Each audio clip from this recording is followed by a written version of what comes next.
The following program does not necessarily represent the views and opinions of Reality Radio 101, its advertisers and sponsors, or its listening audience. Listener discretion is advised.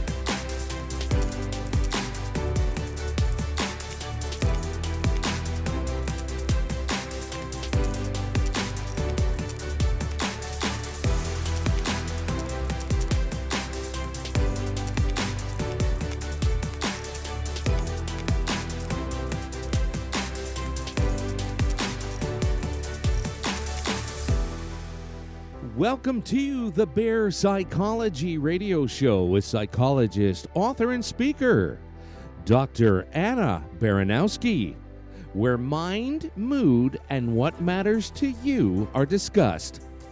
We're broadcasting live from Toronto, Ontario, Canada, on Reality Radio 101. So get ready to post and email us a message. Our email address is instudio101@gmail.com.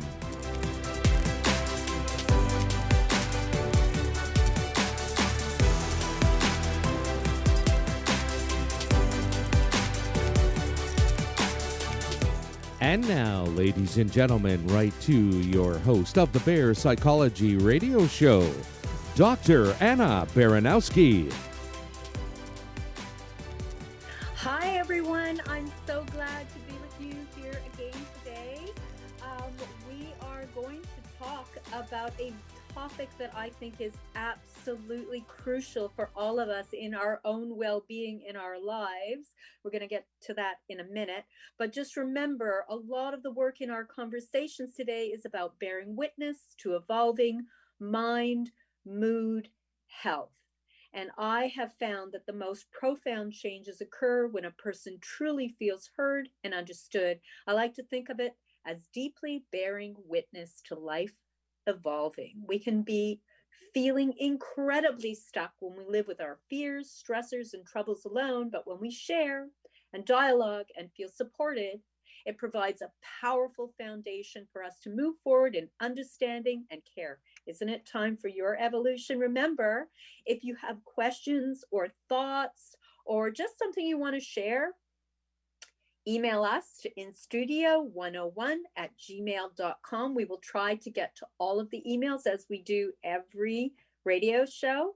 And I am absolutely thrilled to share this radio show today with our guest, Shasta Nelson, who is a friendship expert and CEO of girlfriendcircles.com. It's actually a women's friendship community, but I think Shasta's work goes well beyond women's friendship and into creating meaningful connection. She knows a lot about loneliness. She understands what it's like to develop a deeper connection with people around, even when the situation is not perfect. And we're going to get a chance to really figure out what Shasta's approaches are. She is the author of 3 books, Frientimacy, How to Deepen Friendships for Lifelong Health and Happiness. The next one is Friendships Don't Just Happen, The Guide to Creating a Meaningful Circle of Girlfriends. And her newest one, which is actually more focused on the business world. And it is her 3rd book, The Business of Friendship, Making the Most of Relationships Where We Spend the Most Time. Makes sense. Well, for a lot of us during COVID, we're not spending any time at work. We're spending a lot of time on Zoom or, connecting over the phone or texting or whatever, but a whole lot less about direct connection. So part of our conversation today will be about how people are navigating that friendship leap during a time of COVID, where, friendship connections, maintaining all of that Even seeing people in person is sometimes a rare treat, but not necessarily something to be taken for granted. So I want to start by thanking Shasta Nelson for joining us today and taking the time to speak with us and our community. So thank you, Shasta. It is my pleasure. Thank you so much for the good work you're doing. And hi to everybody listening. What a beautiful community.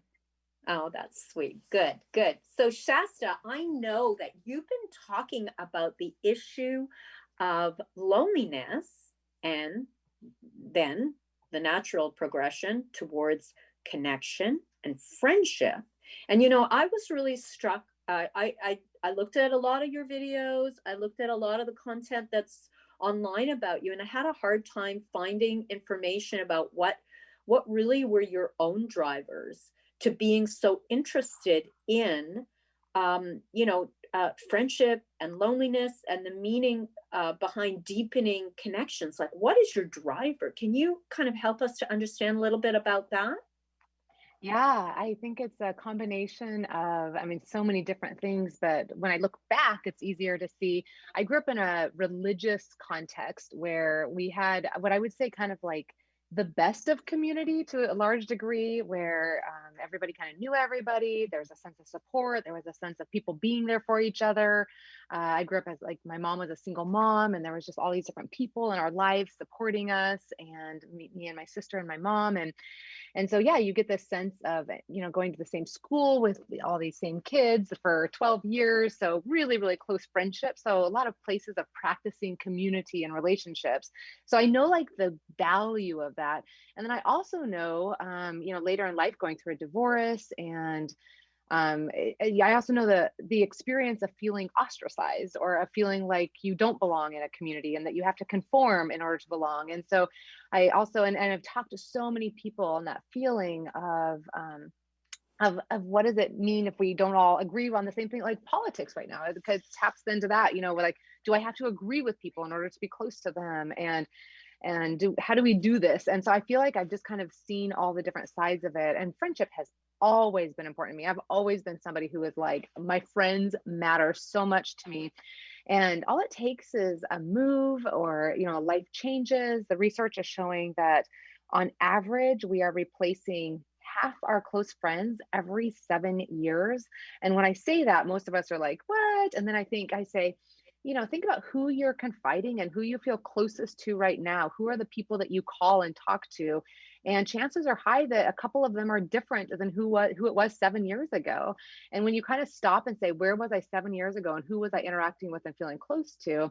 It really does show us there's a revolving door there. And I've had that revolving door in my life, where you move. And I opened my first book, Friendships Don't Just Happen, with a story of like watching these women sit in a coffee shop and just talking and laughing and making eye contact and having this feeling hit me and go through my body of like, I want to sit down with them. I want to be friends with them. Like, I want to be in that moment. And immediately kind of judging it and being like, that's crazy. I have friends. I can call so-and-so, or I could go visit so-and-so. But it just kind of was that moment where I was like, there's a loneliness there, and you can have a lot of friends. And maybe this is the inquiry that has kept me so curious, is just, how you can have friends and still be lonely, and really looking deeper at like, what is loneliness and what does it mean to be supported, and what does it mean to have friends, and what does it mean to be in community? And I think just all of those, it's backed up by the research, and I don't know, you've got me going. I'm just like, there's just this big thing where you're like, this is probably, in my opinion, one of, if not the most important issues that humans need, and that we're wired for, and function best mentally and physically. And there's just so much there for me that I just am really, really curious around and believe in so much that I guess it just feels like for lack of a better word, I'll go back to my religious roots. It's like, feels like a calling. Yeah, well, yes, I hear the passion. It is definitely your calling. That's fantastic. I want to go back to something you had just said. You said that you recognized there was a period in your life, although in your earlier life there was lots of representation of people supporting you and your family and your mom, and just the sense of being part of a community and feeling kind of held in that way. But then there was a period of, you used the word ostracized. Yeah. Now, that's a big word for somebody who comes from a place of, being supported. I think it's really important that people understand that you can go through periods like this where you don't feel supported, and you may be like a fantastic person, a great Yeah. friend, a Yeah. wonderful human being, and still go through a moment in time where somehow things are not connecting, and that Mhm. does not make you a bad person, Mm, but yeah. rather a person who is facing a unique moment in time where maybe the supports that you had gotten used to are not operating in the same way. Mm. So, can you talk about those moments, and how, sometimes you're in a building phase and you're not necessarily surrounded in that way? Yeah, I love that you brought attention to that, Dr. Anna. It's and one of the research threads that I've loved following is the around rejection. And so if we know as humanity that we're so wired for connection, and in fact, one of Dr. Lieberman has down in UCLA, I believe, he's done some research, and he says Maslow had it all wrong. We think of Maslow's hierarchy of needs, and we think of shelter and food and these things down at the bottom of as the most important. He said we had, and now that we've studied neuroscience, and he said we know that like a baby especially can't get any of those needs met without being in relationship. Like from our very DNA is that our most basic foundational need is relationship, and everything else comes from that. And so when you think about how much our bodies are wired to feel supported and to be interconnected, it makes sense that our greatest fear would be not being connected and being left out and rejected or ostracized. And one of the research studies I quote often is that around rejection, how easy it is for every single one of us. And this is really interesting, has no matter, kind of repeating what you said, has nothing to do with how healthy we are, what personality we have, or whether we feel outgoing or have friends or not. Like none of that bears out any witness as to whether we don't feel rejected. Every single one of us, no matter how healthy we are, walks into settings and is kind of quickly assessing, like, do I fit in here? Am I the right age? Am I wearing the right things? Like, do I know people here? And like, without even realizing it, we're basically walking into every setting and saying, do I belong? And how easy it is for us to feel like we don't belong. And there's been so many studies done where it just shows how it lights up our brain in the same place in our brain as if we were punched in the stomach. So our physical pain center lights up when we feel left out or rejected. And yeah, I love your point. No matter how great we are at friendships, no matter how healthy we are, no matter what our personality is, every single one of us knows that feeling of like wanting to belong, or not feeling like we fit in, or not feeling like we have that support in place. And the research shows that what the only difference is between those of us who really pay attention to it and are working on our personal and relational health is just that we can identify it quicker and not react out of a place from that rejection, and not create a whole story around it and not get stuck in it. But that every single one of us listening in, we know that feeling of like being outside the clique. Every single one of us can go back to school and tell a story when we felt like we weren't good enough, and we can probably tell the story of how we feel left out with coworkers, or with the other parents on the street, or we have where we see other friends getting together without us. I mean, we all know that feeling on a really regular basis. So I love that you presence how common and how normal, and how all that says to us. Like what I try to do now when I feel that is it just says, okay, that just means I am paying attention and I want to feel connected. That's the message my body is saying. That's how I define loneliness, as a message my body is trying to tell me that I need more connection in my life. And it doesn't mean they're bad. It doesn't mean something bad is even happening to me necessarily. It just means I need to make sure that I'm paying attention to me getting connected. And if I don't pay attention to that, I'm likely to behave in such a way where I actually, uh, you know, get defensive or push my way in or get mad at them for not including me or blame them. And all of those behaviors actually have lead to a less likely outcome of me feeling belonging and connection. So it's really helpful for me to stop in those moments and to say, okay, Shasta, you want to belong. Yeah. And it hurts when you don't feel like that right now. What could I do right now that would increase my likelihood of connecting right now? What could I do to help participate in me belonging? How can I reach out to somebody else right now? and use that as an inquiry to actually lead to greater belonging. Because I think I haven't always done that my whole life. It's easy to kind of get mad at other people, and then you're just left being mad and not belonging still. So that's a really, really powerful personal growth process to step into. Yeah, I love the points that you're raising, and I want to just go back to this whole thing about, when we're longing for contact and connection and what happens in those moments. And there's some early research studies on the need for contact comfort. So they Mm-hmm. did some research on monkeys, actually, and genetically we're fairly similar to monkeys. So what they did was they put these cloth monkeys in cages with baby monkeys, so not real monkeys, baby monkeys without any cloth monkey as a kind of parental or contact figure. And the ones that had no contact comfort demonstrated what we would call like a failure to thrive. So they were not nourishing, they were not growing properly, they weren't taking in nourishment sufficiently. These monkeys were failing to thrive. So there is some great truth that without this sense of contact comfort, we do not thrive. So it's not like friendships or connection is a luxury item. It's a Amen. necessity for Yes. our well-being and growth. And so a lot of the things you say make a lot of sense. The other thing you said that's really important to me from my perspective doing trauma work is the stories we tell ourselves. And oh my goodness, I love the way you capture this idea. Oh yes, I have that feeling inside of me, and it should be a cue that I'm hungry for connection rather than an opportunity to replay a moment in life where I didn't feel connected.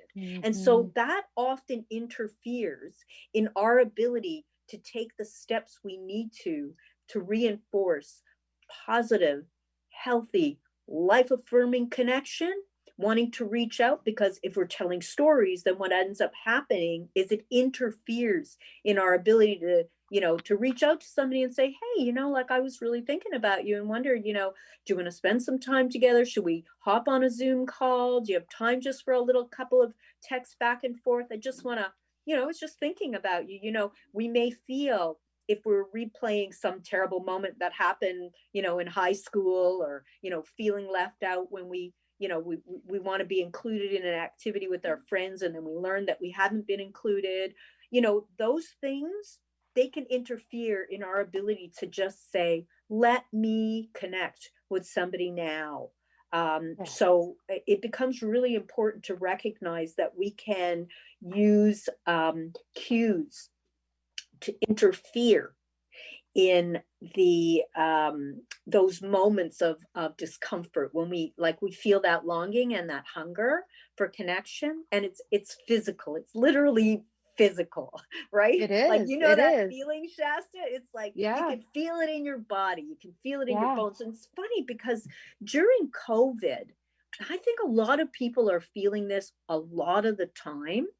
And we're trying to figure out strategies of how to connect, how to stay connected, even though we're being told to be physically distanced. And, I don't know how you're managing it, Shasta. I have a couple of suggestions for people that I've been using in my own life. Like, one of the things that I do is I will just casually hop on a phone call, not a Zoom call necessarily, but a phone call, because I find that sound, like somehow sound, the voice carries a tremendous amount. So just being able to hear your friend or hear somebody in your family can be really, really beautiful. It doesn't have to be a long call, just a few minutes. The other thing that I've been doing is just setting up regular Zoom meetings, so I don't have to schedule something. It's just, I know it's there. Yep. And I'm going to do it. And it's happening every week, and it's an outlet. And, even if there's nothing happening, I'm listening to my friends talk and share. And, last night I was on a Zoom call with a group of friends, and, one of my friends had fallen and, hurt her chin. So we got to hear a little bit about what was going on with her. And she wouldn't have known in advance that she was going to fall on her chin. But now she had an outlet to talk about, what happened, right? So that we're not just isolated in all of this. And the other thing that I do is I have some friends who I gather, we kind of going from backyard to backyard, and we will gather in somebody's backyard with a fire going, because we're in Canada. Here it's cold already. So somebody's kind of feeding the fire, and, we're all kind of gathered around, sitting or standing with our blankets or whatever, because it's cold outside, but we're physically distancing because we want to be responsible. So it's like things like that can be very helpful. What are your thoughts about COVID and what you're hearing and seeing from people? Yeah, well, and I was going to jump off the point where you're talking about how physical it is for all of us, is that, as I was saying earlier, loneliness is our body sending us a message saying, I have a need. I have more capacity to be loved and supported in my life, and to give love and support in my life. And it's a really beautiful message. And I think what's really helpful to a lot of us is to remind ourselves that that's very similar to our body telling us when we're hungry, we get hunger pangs, or when we are tired, we yawn, or when we're thirsty, we get, a dry throat. And so that loneliness is in that same category as our bodies telling us that we have a need that needs to be met. And unfortunately, what we've done is we've put so much shame around loneliness, we've created a story around loneliness that just simply isn't bearing out. We don't need to feel shame for having a message come to our body telling us we want love in our lives. And so really, that's a really beautiful message to receive. We've often made it akin to we just have this negative stereotype around it. And really, it's the same as my body telling me I'm tired and I need to go to sleep. I don't need to feel shame, like, oh, this is so embarrassing, I hope nobody finds out I need sleep, or like, oh my goodness, this is horrible, I need to hide that I'm hungry, because that would just be horrible if people found out I was hungry. And loneliness in and of itself isn't bad. Just as to be hungry is not bad. Hunger is only bad if we don't get the need met. Thirst is only bad if we don't have access to water, or don't drink it. So yeah, it's deadly. And when we talk about loneliness killing us, it does the same way if we aren't getting sleep or have access to water and food. But just feeling the need is not a problem. It's not getting that need met that becomes really detrimental. And we could go down a whole path on the research around how fatal it is to our health, and our mental health and physical health. So when it's COVID, what's really important to us is to realize I still have this need. And so it might be that we need to get it met in different ways. And all of us are collectively trying to experiment. And I love your ideas. And since you went really practical, maybe I'll go a little bit more theoretical. And that is that in my work, I have found when I look at all of the research around what builds healthy relationships, there's three non-negotiables. There's basically three things, and we use different words for them in different studies, but there's three things that have to be present in every single relationship that's healthy and meaningful. And that is positivity, which is positive emotions. We want to feel good. None of us are wanting more relationships to feel worse about ourselves. We all want friendships that leave us feeling good. It needs to have consistency, which is the shared experiences. It's the time, it's the consistent time, it's the repetition, it's the interaction.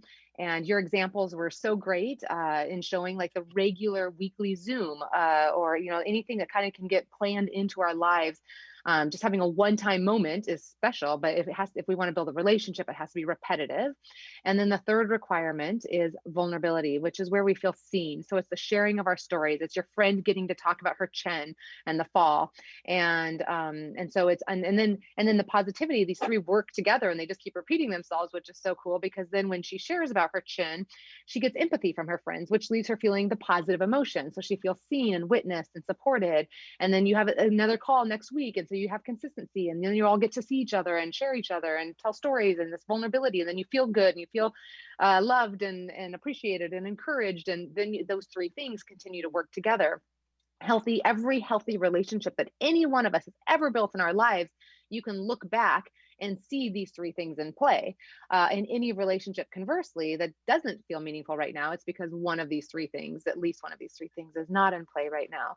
And so what's really most important for all of us, no matter what our circumstances, whether we're frontline workers or working from home, whether we're parents or not, whether we live alone, whether we live with too many people, whether it's COVID or not, the question is, how hungry am I for relationships right now? Can I be in touch with my loneliness, and can I not judge it, but instead receive that as a beautiful invitation? Like, okay, I want more support in my life. I do want to feel more love. I do want to feel more belonging.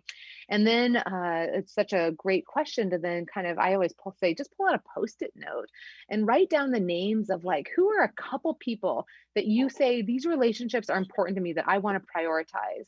And maybe some of us are on a spectrum where we don't have the people to call the Zoom right now. We don't have neighbors to go sit in their backyard, and we may not even feel like we have those relationships in place. And so on that Post-it note, where the inquiry is, who have I met? Who do I know? Who did I used to be close to? Who are some people that just kind of come up for me that I find myself curious about, and that I like being around them, or I want to know more and I want to be closer to them, or I want to reconnect with them. And so just kind of let yourself write down 3 to 5 names on that Post-it note. And then that becomes your guiding kind of little piece of paper that says, okay, with each of these names, is it more consistency that I need? Do I only see them once a year, or have we just not been in touch for years? Or is it just that I only feel like we connect when I call and we don't call very often? Is it the consistency piece that needs to be increased? Or maybe you're consistent with them all the time, but you're just doing activities or doing small talk, and you're not really feeling like your life is being witnessed. And maybe that is a big one, right? Because it's like, it's yeah, so it easy is. to get into that little, it's like, let's just keep it all on the surface, and then Yeah, you never go deep. You can go wide, yeah, but you don't go deep. And if you're going wide with everybody, you're going to feel really lonely even when you're with people. And I think exactly. that's also a potential risk, in terms of loneliness. I think it's really easy to actually be with people but still feel alone. And All the we time. really need to recognize that there are some little things that we may need to do that are about ourselves, in opening ourselves up to Yes, deepening yes, relationship, that are actually not even about the people that we're reaching out to. But I want to pick exactly. up on something that you said earlier, and this is really about finding ways when you said that 50% of your close friends today might be replaced every 4 years. And now sometimes that's because of a move, or some other big change in life, a divorce or whatever. But if we are stuck in this cycle of loneliness or lonely feelings or longing for connection, equating shame, then we can't break out. Now, I want to tell a story about this woman, Amy Crayer, who just moved to Toronto from Chicago at the end of 2019 with her spouse. She moved her furniture and her belongings into Canada on February 16th, 2020. So, that's just before the COVID-19 lockdown, right? And, she's kind of looking at being in this new place. She's working here, but, you stop working in an office and you don't have any friends and you're living in a new community, you're going to feel lonely. So what she did is she realized that, this was not going well for her. And she decided that she wanted to post something to Facebook about, wanting to connect with people, wanting to start to develop friendships. And she developed this website. It's called BeMyFriend.ca. And her Facebook post had 200 plus people who reached out directly to her. And she had this incredible epiphany, which is like, to me, it's like this great shame breaking epiphany. She wasn't the only one feeling lonely. No, of Exactly. course not. Of course not. It makes perfect sense. And while we're going through this, you could be, like I said before, a fantastic person, but you're living in isolation and working remotely, or just not having the connections in the location that you're at. Yeah. And just this exploration of, like, even if you have friends, how do you do this remote thing? What if you're not good at technology? Like, how do you deal with all of this? So literally, as we were talking, um, Amy responded to my LinkedIn query, and she says, "Oh no, I missed this. I just opened up LinkedIn," but she'll join us on another call at some point. But it's interesting how technology is helping us with all of this, stay connected, find ways of connecting. I want to start reading through a couple of our emails from our listeners. This is from actually from another woman named Amy. And she says, hello, listening to your radio show from Greenwood, BC. My question to you is this: what do you do, if anything, about a friend who you have a serious crush on? He is single as I am, but he believes and acts as though we have more of a brother and sister friendship relationship. I really feel that I want to tell him how I feel about him. Should I? Or do you think that it may ruin what we have, which is a great friendship? Who knows? He may be thinking the same, but will not act on anything more, thinking that I may get upset over it. Please help. Thank you, Amy. What are your thoughts, Shasta? Yeah, and I'd love to hear yours too. Okay, give it a go.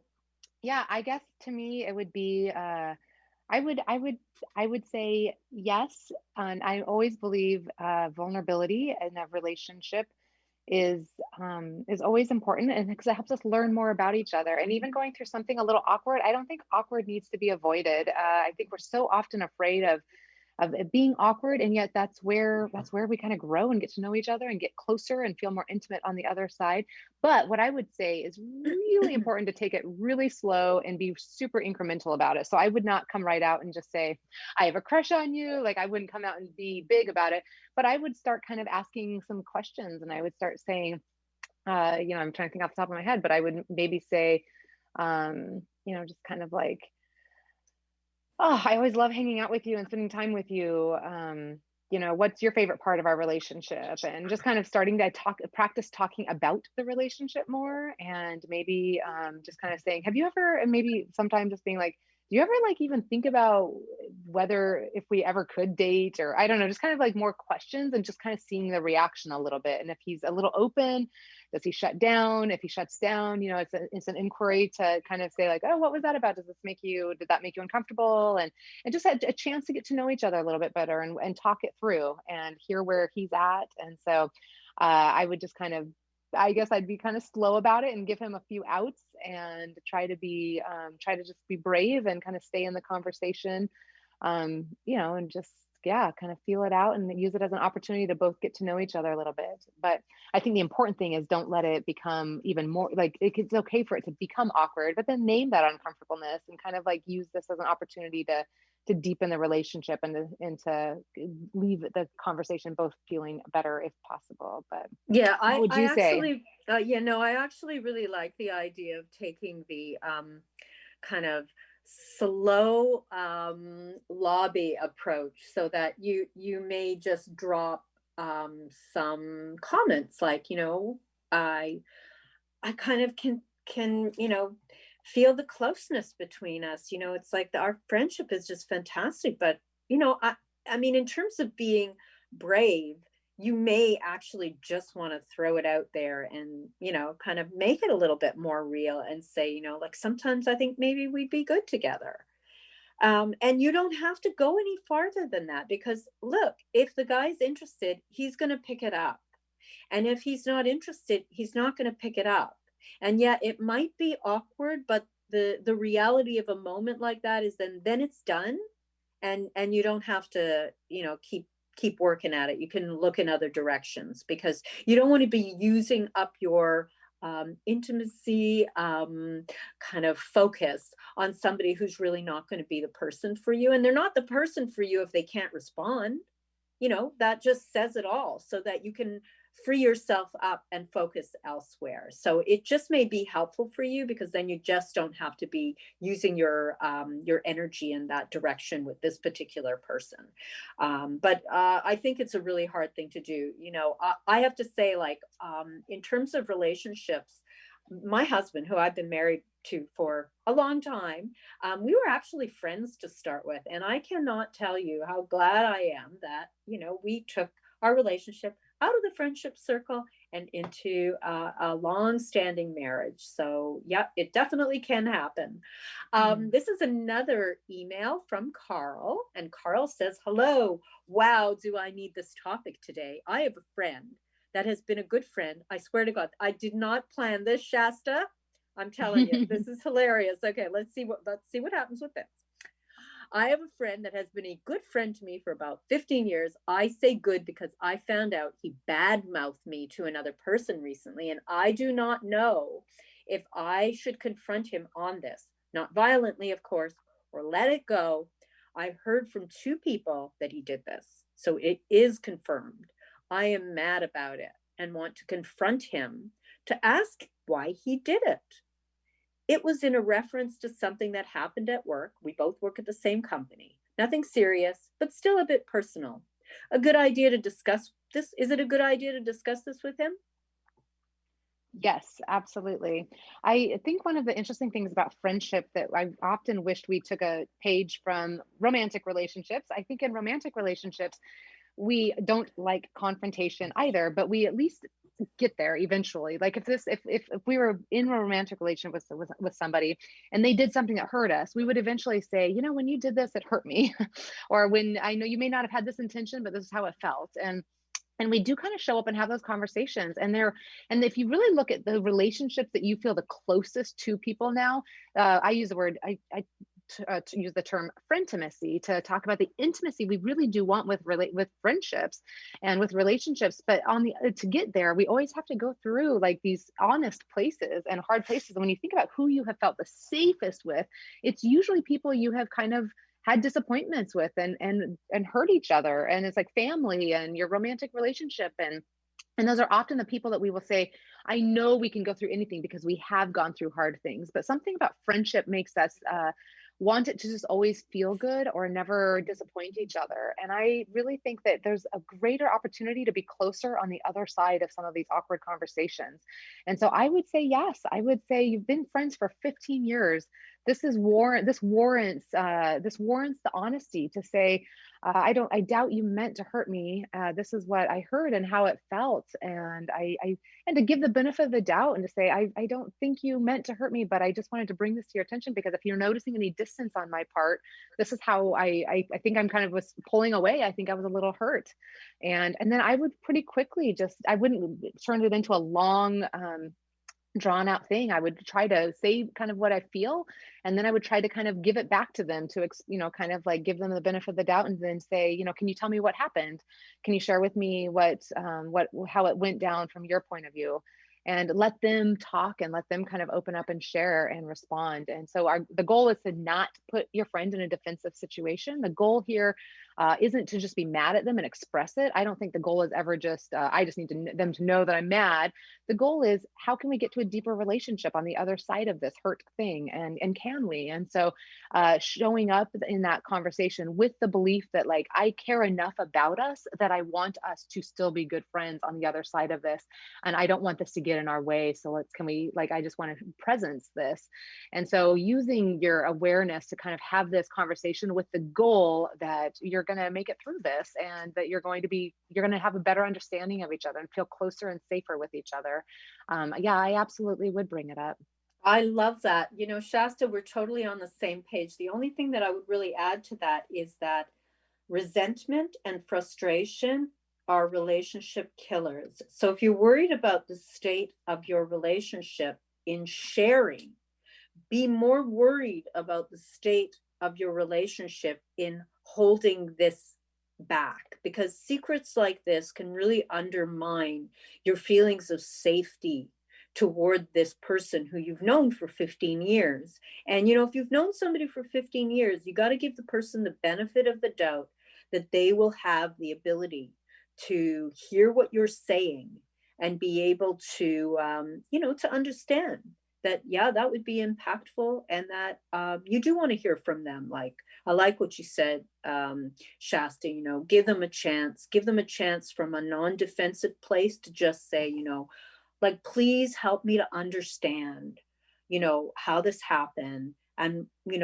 why you would be, saying these negative things. Like, am I difficult to talk to? Like, I would always, wonder about that as well. Because I have a kind of policy in my life that I really, really want the people closest to me, whoever it is, to be able to say, look, I'm not happy with how this happened. I want you to know that I was hurt about something, or I want people in my life to tell me that, because I get to grow as well. So you want to give this person the benefit of the doubt of being able to kind of lean into what you're saying and grow, or try anyways to hear what you're saying and how, how it might have impacted you, or what it is that you might need to hear about yourself, Carl, because there might be some growth in this for you as well.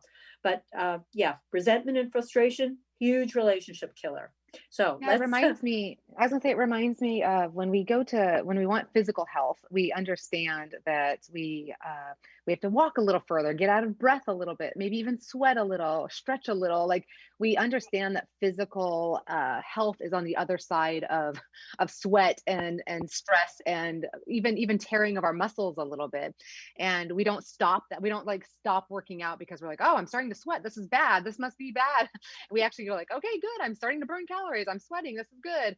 We understand that. But something that's interesting to me when it comes from a relational health perspective and an emotional health perspective, I think we often leave the gym, so to speak, right when the effort is starting to kind of show up.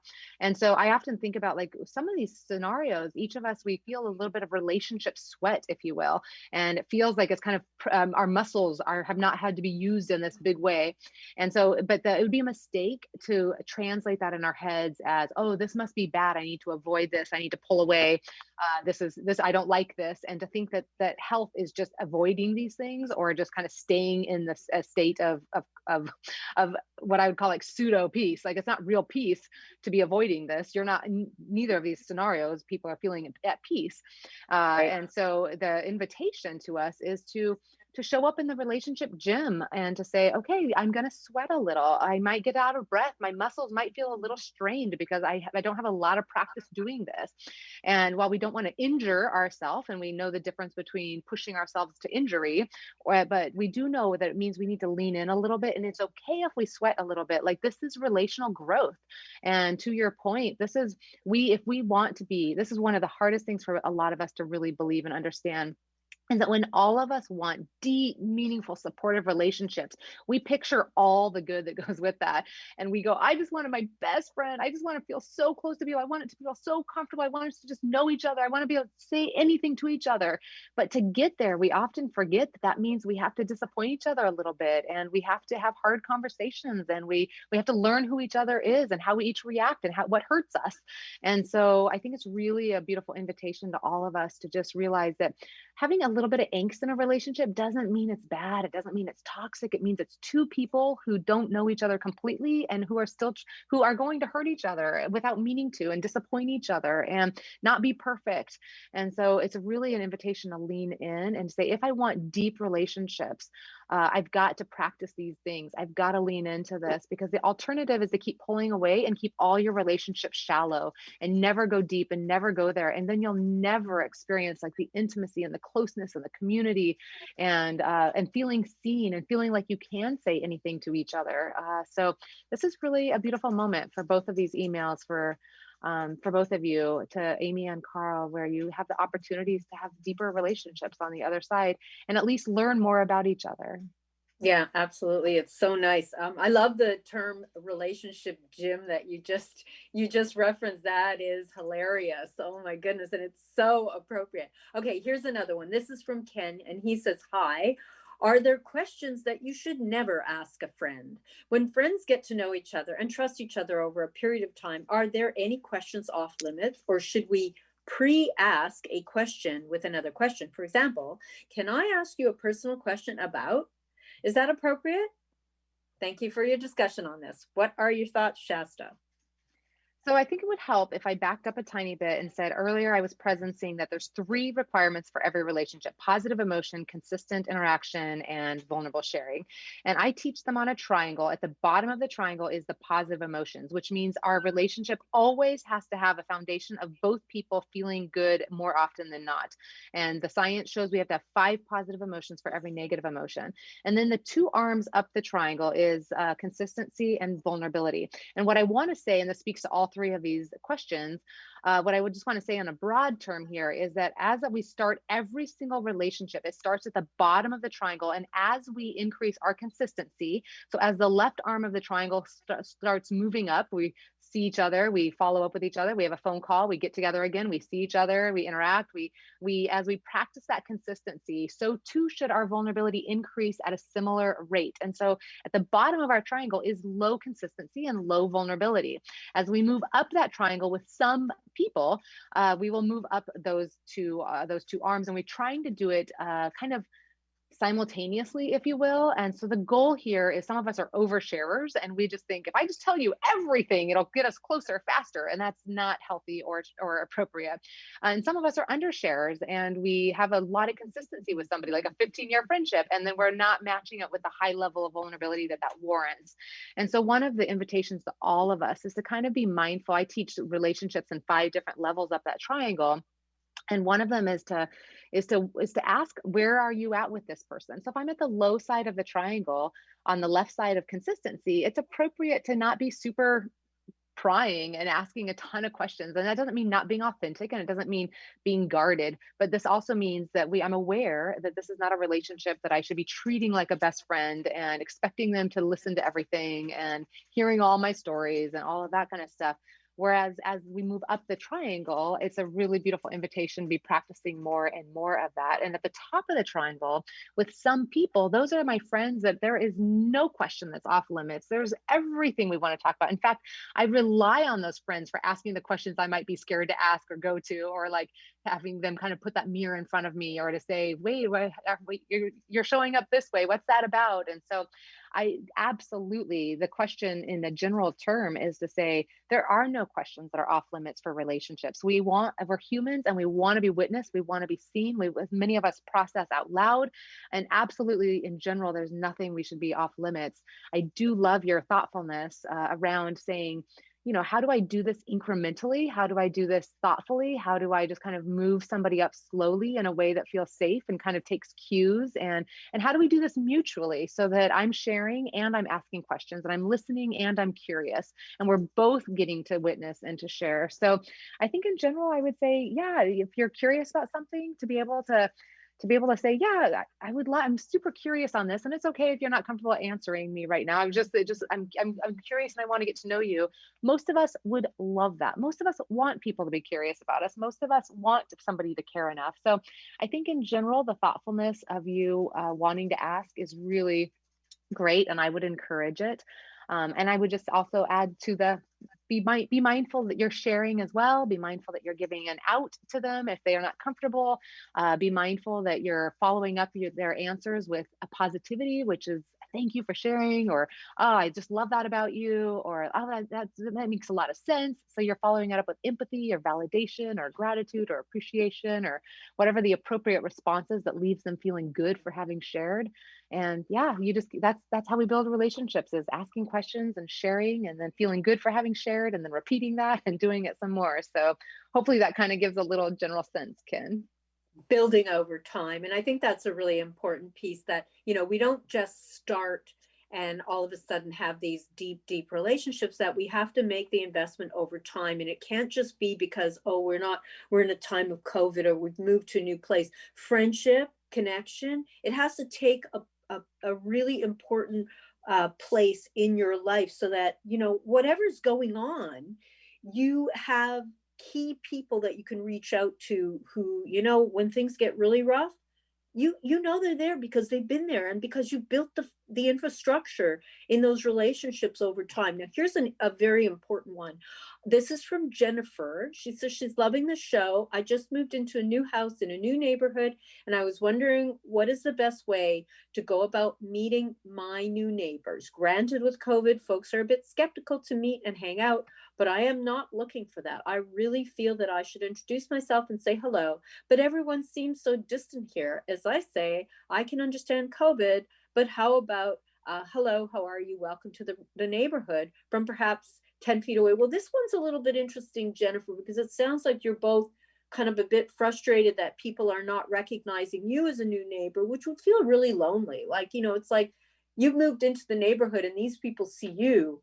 You're seeing them, but they don't seem to be really witnessing that, they've got a new neighbor now, like, hello. So that's a bit tough. That's kind of like the being ostracized or not fitting in feeling. But let's see if we could talk a little bit about how this might be working in your particular neighborhood, because I don't know what's going on and where you are in the world, but you are having a very unique experience that moving into a new place, like this other woman that I just discussed, Be My Friend, the woman who is working on developing friendships by reaching out through Facebook, Amy Cryer, and how she's like trying to, create a network close to her, by saying, by announcing herself in a way that doesn't potentially leave people at risk, to infection with COVID, and different ways in which people can actually use technology to connect virtually, but within their own neighborhoods. And there are technologies like that. Do you want to talk about that a little bit, Shasta? Yeah, Jennifer, I love, love, love, love this. And I love your proactive stance on this, because so often I think we show up in new settings and we want everyone else to come say welcome. And unfortunately, people just, we don't think to do that as much. It often is kind of, so we can show up at a church or a synagogue or at a school or at work or in our neighborhood and expect people to come like be in the initiators, and then get our feelings really hurt. So I love that you're showing up and saying, okay, how can I do this proactively? Because nobody's actively trying to ostracize you. They're not like all, strategically manipulated, like waking up and saying, we don't want her. It's just a matter of everyone kind of getting caught up in their own lives. And it'll never be easier than now. I always say to people, use that new card. Don't wait, because it's way more awkward to go like 3 years later and knock on someone's door and say, hi, I moved in 3 years ago, than it is to say, I just moved in last month. So use that new person card. And I absolutely would, if you sound brave enough, I absolutely would go knock on a few doors and just say, hey, I just wanted to introduce myself to you. And I know that this is, and wear your mask and, knock on the door and then stand back. And when they come to the door, just kind of step back a little bit. But just, I think it's beautiful to say, my name is Jennifer. I just moved into the house 3 houses down. And I know it's COVID right now, and we can't all get together necessarily, but I just wanted to leave my phone number with you. If there's ever anything I can do to be of help to you, or if there's anything that I can do during this time to support you, I just wanted to let you know I'm here. And so I think it's a beautiful time to introduce yourself to people, to kind of get to know them, and to offer support right now. And chances are low that anyone will kind of take you up on it, but what a beautiful gesture. And that's one of the ways we can feel connected most quickly, is offering to help other people and offering to show up and be a connector, and just to kind of get to know a few people. And it's a really beautiful, beautiful role. I've done some of my best connecting in neighborhoods when I was the new person. I remember in Seattle, I was in a high rise, and I went to every apartment that was kind of on my floor and introduced myself. And I started having people over, this is, pre-COVID days, started having some of the people over from different apartments, and they would comment like how this neighbor has lived here for 5 years and had never met this other neighbor 2 apartments over. And here they are. I'm the new person who's been there, not very long, and I'm introducing them to each other. And I became kind of like the social person without even meaning to, but it's just amazing how many people keep to themselves. So what a beautiful mission, what a beautiful role. I always say, when you take care of your own self-interest in seeing this as you want to feel connected in your neighborhood, when you answer that beautiful, beautiful desire inside of you, it also gifts other people. And so it's a yes, yes, yes. It's a beautiful Shasta, thing to do. What you're saying is so sweet. I just can see you showing up and knocking on those doors, and what a gift you gave to all those people, but also the fact that you're saying this out loud to all of our listeners and reminding them that it's okay to take responsibility for this. It's okay to take it on and actually be the one who's knocking on the door. Like, oh my goodness, it's such a good message, because if there were more people taking that on, we wouldn't be so isolated. And listen, it's not just about COVID. It's about this feeling like somehow we're not connecting in a way that feels okay, that we don't give ourselves permission. And I think it's between this loneliness equals shame thing. Now I want to go back to technology for just a minute. There are apps, you can download them on your smartphone. Apps like Meetup. Meetup groups are everywhere in every single community. And what they are opportunities for you to connect through activities. Like, maybe you want to go for a socially distanced walk, or you want to do a mindfulness meditation program, but you want to do it virtually. You can sign up for activities that are happening locally, but using technology or other mechanisms that maintain safety. So Meetup is in all the next neighborhoods. door. Next door as well. That's a really good one for meeting your neighbors and being able to show up. Which one? I was just saying next door is a good one for meeting your neighbors. Exactly. Next door is excellent. I'm part of a neighborhood association in my neighborhood. Next door is being used very widely. Hey Vina, Bumble BFF, Peanut, Bark Happy, Friender. So there's a lot of stuff that's available, and I want you to just kind of be creative. Like, see if you could, maybe you're inclined to do what Amy Crayer did. She posted online and said, look, I'm here and this is where I'm at, and I want to connect. I feel like I'd like to connect. So it becomes an opportunity for you to be part of the solution, which is a super powerful role. We have so many emails today, I can't tell you. So we're going to go through a few of them really quickly. We've got 5 minutes before we close up. Hi, can you talk about how to maintain a friendship if you're coming from very different perspectives, conservatives versus radical views on life? Now, I know you've got some videos on this as well, Shasta, so we're not going to go into deep conversation about these questions because I want to see if we can get through a few of them. And yeah, what are your thoughts about that? Conservatives versus radical friendship. Well, the research shows that we actually don't need to have worldviews in common to be close, which is really important for our brains to hear. We often think we need things in common. What commonality helps us do is it's only bonding if it helps us do those three things: positive feelings, consistent interaction, and sharing and feeling seen. So I would say the exact same three things that start a friendship, which is feeling good around each other, spending some time with each other, and getting to know each other. Those three things are the exact same three things that maintain a friendship and build a friendship. So we will all do them in different ways. And I do have some videos on YouTube around politics, but really when it comes down to politics, the most important, we have so much evidence that people can be close to each other if they both feel seen, the vulnerability, if they both leave each other feeling good, which means not feeling judged, not feeling defensive, which is positivity. And if they feel like it's safe, that they can do this repetitively, we can talk about these hard things. So you're aiming for those three things in a relationship. And I know that's easier said than done, but that is, if we can do those three things, it doesn't matter what we have opposites. It doesn't matter if we have a 40-year age gap. It doesn't matter if we live in different countries. It doesn't matter if one's a parent of 12 kids and the other's a single person. It doesn't, as long as those three things happen, you will feel close to people. So that's what you're aiming for. Oh, that's beautiful. Remember that it's positive emotions, consistency, and vulnerability. And I know that Shasta has some videos about that. Thank you, Lucy, for that question. Now, we've got another like 7 that are waiting. So thank you for this topic today. I recently had a dear friend of mine pass away unexpectedly. I'm sorry, Riley, about that. That's a very tough thing. Not COVID. And I wanted to again tell her husband how sorry I am and show how much I cared for this woman.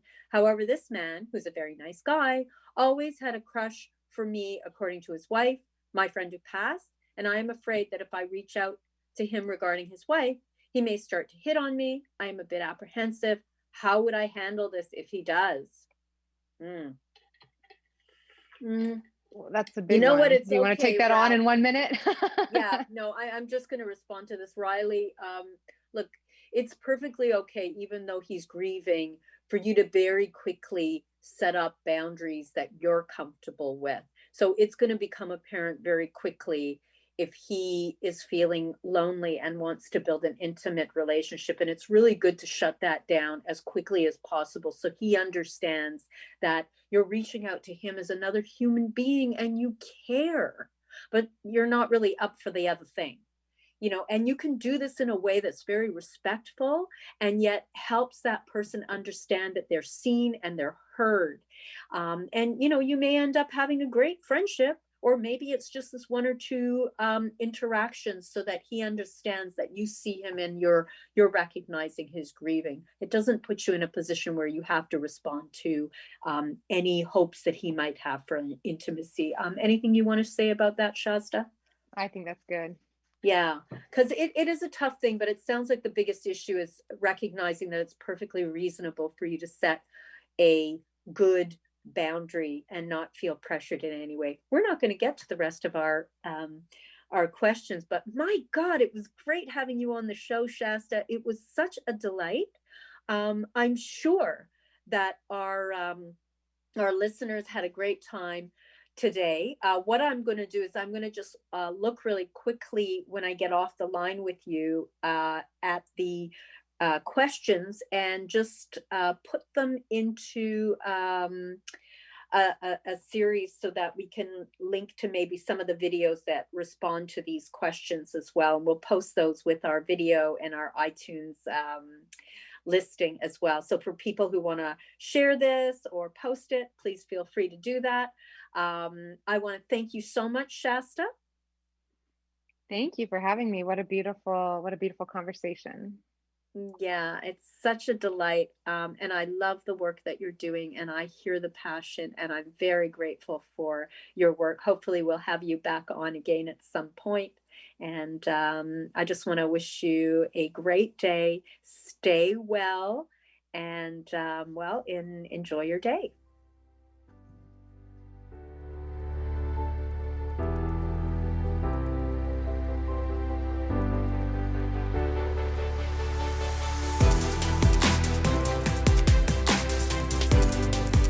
Thank you for listening to the Bear Psychology Radio Show with psychologist, author, and speaker, Dr. Anna Baranowsky, right here on Reality Radio 101.